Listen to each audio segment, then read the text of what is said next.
يسعدنا أن يكون معنا من المملكة العربية السعودية المهندس علي عويس، يعني عاشق لمصر وابن مصر البار، ومن الناس دائما المتصدرين الصفوف لمصر والمصريين، ودايما بيحتضن المصريين في الخارج. مساء الخير يا باشمهندس، واهلا بحضرتك معانا.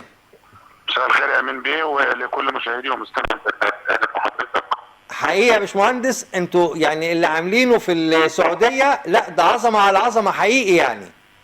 والله يا امين بيه، الناس اللي افضلها علينا، والله المغتربين اللي في الخارج اللي افضلهم علينا، الناس فاجئونا اول يوم يعني وبالمره كمان ثاني يوم ما شاء الله. مش عايز اقول لحضرتك الاقبال النهارده، يعني امبارح كان مبرر انه كان يوم جمعه وكان يوم اجازه، فكان طبيعي ان الناس تيجي، لكن الحمد لله النهارده برضه السبت في بعض العماله البسيطه شغاله، انت عارف حضرتك السبت، لكن ما شاء الله على الاقبال ما شاء الله تبارك الله. الرياض كلها منتفضه، الناس المصريين المغتربين والجمال منتفضين. مش عايز اقول لك السواد الاعظم من الناخبين اللي جايين، العمال البسطاء الصعايده، اخواتنا واهالينا، خدت بال حضرتك ما شاء الله طبعا. لحد اللحظه اللي انا بكلمك فيها دي في باصات عماله تجيب بتنقل من المناطق المتفرقه للجنه. انا بكلمك من داخل اللجنه الرئيسيه في الرياض. تمام طبعا، ومجهود كبير جدا يا باشمهندس علي، وده مش غريب عليك، والحاسه الاعلاميه الجميله موجوده فيك، وانا مش ناسيها ابدا من الانتخابات الرئاسيه اللي فاتت. اللقاءات بصراحه اللي حضرتك عملها يعني جميله جدا، واشكرك انك انت بتختص برنامج الطير المسافر بمثل هذه الحصريات. يا فندم انت برنامج عزيز على قلوب المصريين المغتربين جميعا، وحضرتك يمكن من القلائل اللي بتساعد الناس سواء بايصال صوتهم. برنامج حضرتك مسموع والبركه فيكم وربنا يخليكم يا رب. الحقيقه انا عايز اشكر السفير احمد فاروق رئيس اللجنه الانتخابيه في الرياض والسفير المصري في الرياض، واشكر القنصل طارق المليجي. بصراحه يا امين بيه مش عايز اقول لك لا لجنه ولا اثنين ولا ثلاثه، اكثر من 15 لجنه موجوده في الرياض. الناس بتخش 5 دقائق، لا صوتك لا يتجاوز 5 دقائق بالظبط، معامله طيبه جدا. بسم الله ما شاء الله، يوم مصري خالص خالص خالص. الناس كلها مبسوطه الحمد لله، كل اللي جاي باسرته. التغطيه الاعلاميه جزء مخصص للاعلاميين.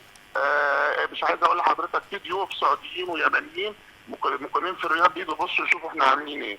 اللهم لك الحمد والشكر. مصر عظيمه باهلها بناخبينها بمواطنيها اللي بيدعموا رئيسهم، واللي بيقدموا مردود طيب للغايه داخل اللجنه، سواء امس او اليوم، وان شاء الله هنكمل بكره باذن الله سبحانه وتعالى. ان شاء الله. يمكن احنا قبل المكالمه بتاعت حضرتك يا باشمهندس زعنا سيده مصريه يعني عندها 77 سنه بتتكلم عن مصر بكل حب وبكل عشق، وانا ملاحظ ان عنصر السيدات موجود بكثافه، حتى كبار السن متواجدين بكثافه. يمكن لسه دلوقتي في الشطات اللي انا بشوفها من المملكه العربيه السعوديه ست اخرى قاعده على كرسي متحرك، ورغم ذلك حريصه انها تيجي الانتخابات.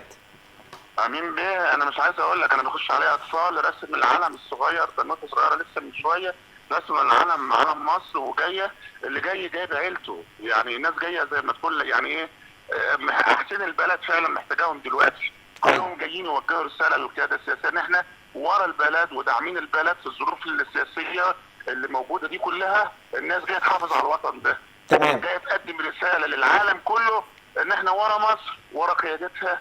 خدت بال حضرتك في اي مكان وفي اي وقت وفي اي زمان. انا يمكن قبل الحلقه ومدام ابتهال كانت بتوريني يعني فيديوهات حضرتك بعتها في لقاء يعني كتير جدا من محافظه المنيا، وحتى انت بتقول لهم انتم من المنيا، دي هل صدفه ولا الحمد لله الحمد لله ان حضرتك فكرتني. انا بوجه الشكر لابناء مصر كلها في الخارج، وللصعايده بالذات، ومحافظه المنيا بالذات انا بوجه لها احترامي وتقديري وشكري. انا مش عايز اقول لك كلمه المنيا، كل ما اجي اسجل مع حد التمرين يقول لي المنيا المنيا المنيا المنيا المنيا. ربنا يسلم مصر واهلها الطيبين كلهم يا رب، وكلنا على قلب رجل واحد سالت القياده السياسيه باذن الله سبحانه وتعالى. احنا يمكن بقالنا 3 شهور بنحس على الانتخابات يا باشمهندس علي، ويعني عاملين شعار فلنجعلها احتفاليه. فانت عارف اهل الصعيد اكتر مرتبطين اكتر ببرنامج الطير المسافر، فهذه الكثافه النتاج لهذا الحشد اللي حضراتكم عملتوه في المملكه العربيه السعوديه، واللي احنا بنعمله هنا عن طريق برنامج الطير المسافر. بص يا امين بيه، انا هكلم حضرتك ببساطه خالص. عارف انت هنا في الصعيد لما يكون حد عنده مناسبه تمام. البلد كلها عايزه تشاركه المناسبه دي. ايوه ده اللي صح حاصل صح في السفاره المصريه في الرياض. صح ده اللي حاصل بالظبط اللي انا بكلم حضرتك فيه. صح. ناس كلها جايه وكله عايز جاي بيته سفاره بلده. ايوه خد بال حضرتك، جاي سفاره بلد، عايز يقول للبلد انا موجود، انا معاكي في وقت الشده. صح. الاحداث السياسيه برضه يمكن مؤثره، الناس متحالفه، جايه البيت الكبير تسنده، جايه ورا قيادتها وجايه ورا شعبها، الناس بتسلم على بعض، تتعرف على بعض، الناس مبسوطه، الناس فرحانه، الاطفال قبل ما يطلعوا من اللجنه حريص على انه يصور والده وهو بيكتب صوته، حريص على انه يصور والدته وهي بتدلب صوتها. مش عايز اقول لك روح التعاون الموجوده بين الناس، يا رب دينا علينا الخير ده دايما يا رب العالمين. يا رب ان شاء الله. باشمهندس علي عويس، انا بشكر حضرتك على تعبك وعلى مجهودك الكبير اللي من شهور والوقت الحالي، وحثك لكل هذه الاعداد انها تبقى موجوده امام المقرات الانتخابيه، حضرتك وكل الجاليه المصريه. بس لما تبقى قريب من معالي السفير احمد فاروق او